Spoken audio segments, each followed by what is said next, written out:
ایک خاص عشرہ آ رہا ہے جو اللہ کی اطاعت اور عبادت کا خاص موسم ہے، عشرہ ذی الحجہ، جو اللہ کی عبادت اور اطاعت کا خاص موسم ہے۔ بس اوقات اللہ رب العزت اپنے بندوں کو نوازنے کے بہانے ڈھونڈتے ہیں کہ تھوڑے وقت میں زیادہ پالیں، تھوڑے وقت میں زیادہ پالیں۔ تو یہ عشرہ ذی الحجہ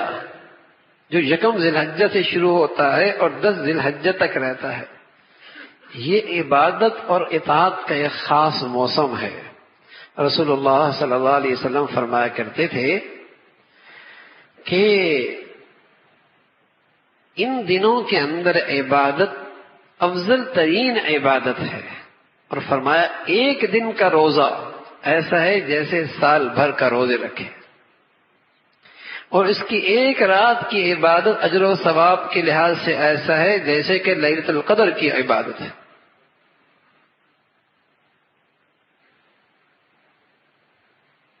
اس کی ایک دن کی عبادت روزہ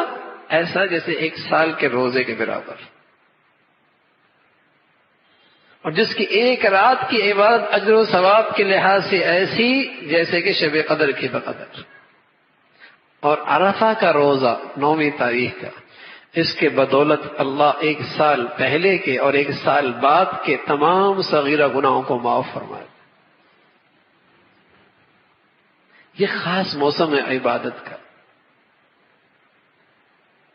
اس میں کچھ مسلمان ایسے ہیں جو اس موسم کی ایک خاص عبادت انجام دیتے ہیں جو صرف اسی موسم میں ادا ہوتی ہے، اور وہ حج کی عبادت ہے۔ حج کی عبادت ہے، اور اس حج کی عبادت میں وہ خوشبو بھی نہیں لگاتے، وہ سلا ہوا کپڑا بھی نہیں پہنتے، وہ بال بھی نہیں کاٹتے، وہ ناخون بھی نہیں کاٹتے۔ تو حضور علیہ الصلوۃ والسلام نے فرمایا کہ اللہ رب العزت کی ان پر ایک خاص بارش ہوتی ہے رحمت کی، لیکن جو دور دراز مسلمان رہتے ہیں اگر ان اللہ کے ان بندوں کی تھوڑی سی مشابہت اختیار کر لیں گے، اور یہ بھی ناخون نہ کاٹیں ان 10 دنوں میں، اور بال نہ کاٹیں، اور اس سے پہلے اپنے بال اور ناخون کاٹ لیں، اور ان 10 دنوں کے اندر ان کی مشابہت میں یہ عمل نہ کریں،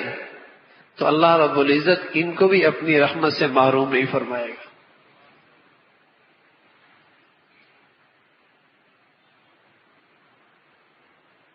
کہ پہلے سے اہتمام کر لیا، بال کٹوا لیے، ناخن کٹوا لیے، تو وہ جو اللہ کے دربار میں حاضر ہونے والے مسلمان ہیں ان سے تھوڑی سی مشابہت اختیار ہو گئی، تو اللہ بہانے ڈھونڈتا ہے اپنے بندوں کو نوازنے کے، بہانے ڈھونڈتا ہے۔ اس موسم کی قدر کرو، عبادت میں اضافہ دکھاؤ، اللہ کو شوق دکھاؤ، عبادت کا رغبت دکھاؤ کہ واقعی ہی ہم عبادت اور طاعت کے شوقین ہیں، ہمیں آخرت کی فکر ہے، زندگی کے مقصد سے ہمیں لگاؤ ہے۔ اس موسم میں دکھاؤ، اپنے بچوں کو بھی، اپنی عورتوں کو بھی، گھروں کے اندر ماحول بنے عبادات کا۔ اللہ رب العزت بھائی مجھے بھی اور آپ کو بھی جو کچھ کہا سنا عمل کی توفیق نصیب فرما۔